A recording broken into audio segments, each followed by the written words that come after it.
My name's Carl, and I'm going to show you the 3-pen leather case that I got from 3Wunder. This case was actually a trade for my 1980 German Arrows piston filling pen that I was trying to sell for about $40, and Adam contacted me asking if I would like a leather case made for me in a trade. So I thought that would be great, especially considering that this is 100% handmade. He dyed it to the color I wanted, with the same color trim. He went over all the details with me, asked about how thick I needed it, what kind of pens I currently use.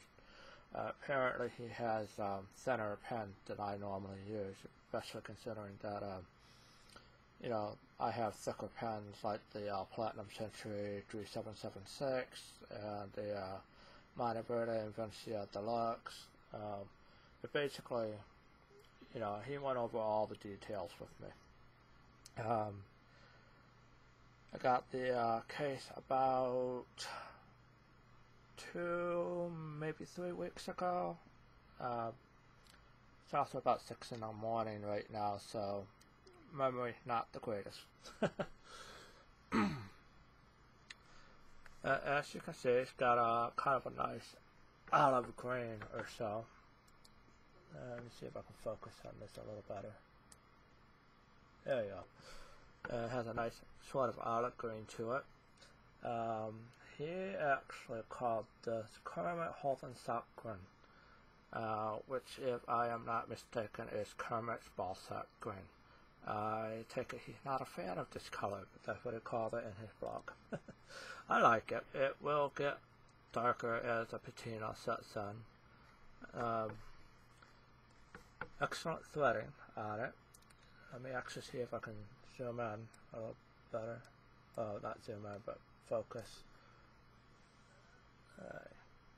Not sure if you can see that.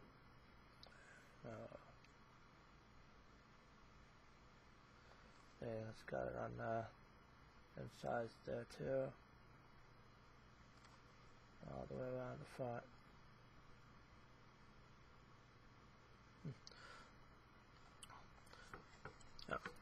Yeah, when I got it, came with a focus. There you go. At least I don't have to fight with autofocus. Got the nice leather keychain with its brand on it. That was one of those things that I was surprised he didn't put on the case, because I actually find this quite attractive. And I would not have minded if he, put it like on the strap there, even underneath the bottom here, or, even if you really wanted to, you could actually have it, underneath there somewhere, maybe a little smaller or something like that. But, it's a nice little branding tool there. I actually keep this on my camera bag, makes it a little easier to grab the zipper when I need to pull out an accessory. But yeah, so you can see I already got a couple of pens in there. I got my Pirate Falcon, my Mont Blanc 225, and the Eversharp Skyline Demi in an Army Navy configuration. I'll go ahead and take these out.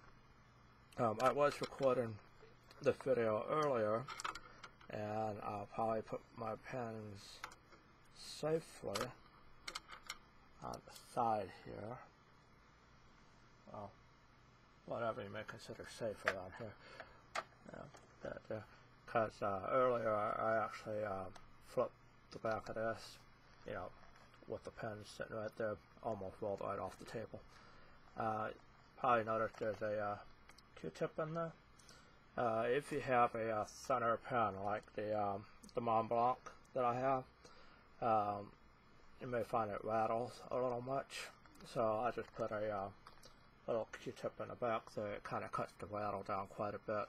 I actually let Adam know this, and he may actually be including a strip of leather that you can put into the pockets if you need to decrease the size inside of these slots. These are, I think, roughly, well, he measured it to be about 13 millimeters apart. Let's see. I mean, we got about close to 2.5 inches wide total, but you're looking at, probably, let me see if I can see it better, yeah. Looking at about 4 millimeters or so, thick on the dividers. The nice thing about the dividers, though, is they're not threaded in the front. So if you need to get some more pinch, or you got a thicker pin in the middle, a little more there, they're very well secured in there, because you've got stitching both sides here, all the way up and down the back here. And even though you may have a little bit of give on the side there, if you were to actually try to squeeze the inside here, I can squeeze that down as hard as I can, and it is not budging. You still got it's basically soft leather. And I actually used this in my pocket, and I know a lot of you out there are going to be like, it's hearsay to put a pen in your pants pocket, but I'm doing it anyways, damn it. To give you an idea of how thick this is, the only pen I have that will not fit in this, ew, that's a lot of dust, is my Genhao 159. Because I mean, you think, height-wise you can get it in there, but it's just much too thick. I can probably try to, jam it in there, but it's going to take a little bit of work, and basically have this thing protruding right out. But for a pen like this, it can go buck naked in my pocket. I'm not going to shed it here, if it gets scratched up or dinged or something like that. I might shed it here if something like that happened to, my Mont Blanc or my Eversharp, or basically any pen I have other than a Genhao. Not so much hate on the Genhao, it's just, cosmetically, it doesn't really hurt my feelings if this gets scratched.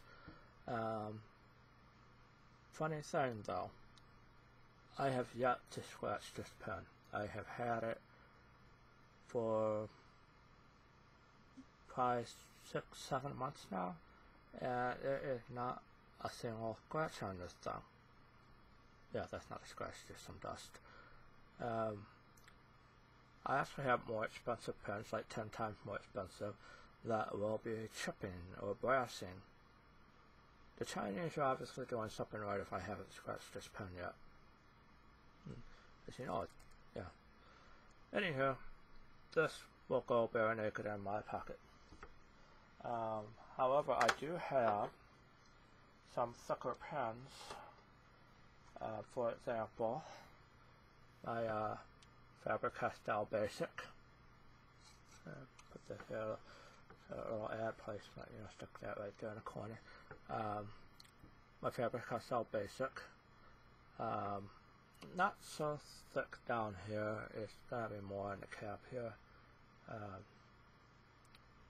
So, go ahead and put that guy in there. You get some little stuff around the cap there. If I really wanted to, I'll go ahead and, put the cup right on there, Cause, I mean, the worst that could happen is I start nicking the silver on the side here, or I can try to stick it in diagonally, give it a little bit there, maybe a little bit there, something like that. And the next pen I have is going to be the Monteverde Invencia Deluxe. This is the one I was telling you about that, you know, it started brassing after only about 2 months or so. You know, it's, you know, you got, you know, all that spotting there, you know, the threads ripping there, you know, a little bit of chipping back there. You know, it's already, you know, chipping on the cap there. You know, other than that one, general, I like to baby my pens, you know. But this is one of my thicker pens, one of my heavier pens, you know, carbon fiber and brass. Go ahead and, well, probably should take that Q-tip out. Come on. There you go. Now go ahead and put you on there by turning you there. Looks like I got some room to flip the clip backwards. Yeah, that's a stay. Go ahead and flip this back here. There we go. Point a clip back that way. And what else? Oh, the Platinum Century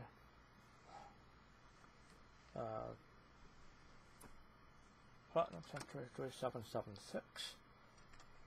Go ahead and put you on there. And the band of the cap is what makes it a bit thicker. Because you got a little bump there from that sticking out. However, there's still a lot of, you know, protection on the side here. Go ahead and close that up. And that's up there. And I just dropped that on the floor. Alright. I'm in. Okay. Good thing it wasn't the case. Go ahead and pick that out. But I'm not going to have all 3 of these pens in here at once. Because it just makes it too thick. Go ahead and take that out. I'll put some ink droppings.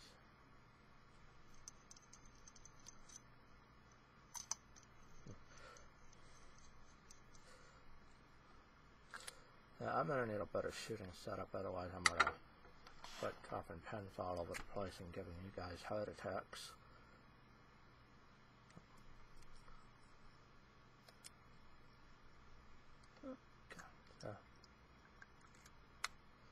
That's good there. That's shaky.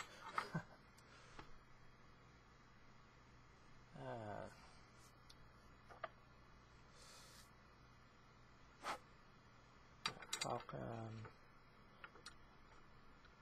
I'll put that Falcon back in. That back in there.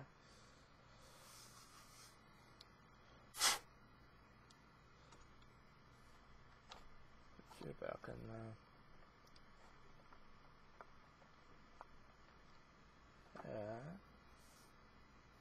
Other sharp. And go ahead and close you back up. I better lost my train of thought there for a minute. I am not sure how much he normally charges for those. As I said, I got it on a trade.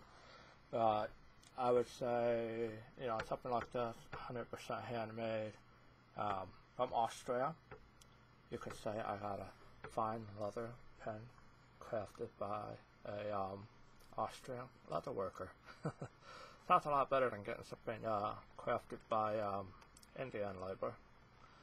But I would say people are probably going to spend maybe 100, 120 for something like that. I know there are some mass-produced options, but I don't feel like they're going to last quite as long. And, you know, it's just nice having something that someone made specifically for you.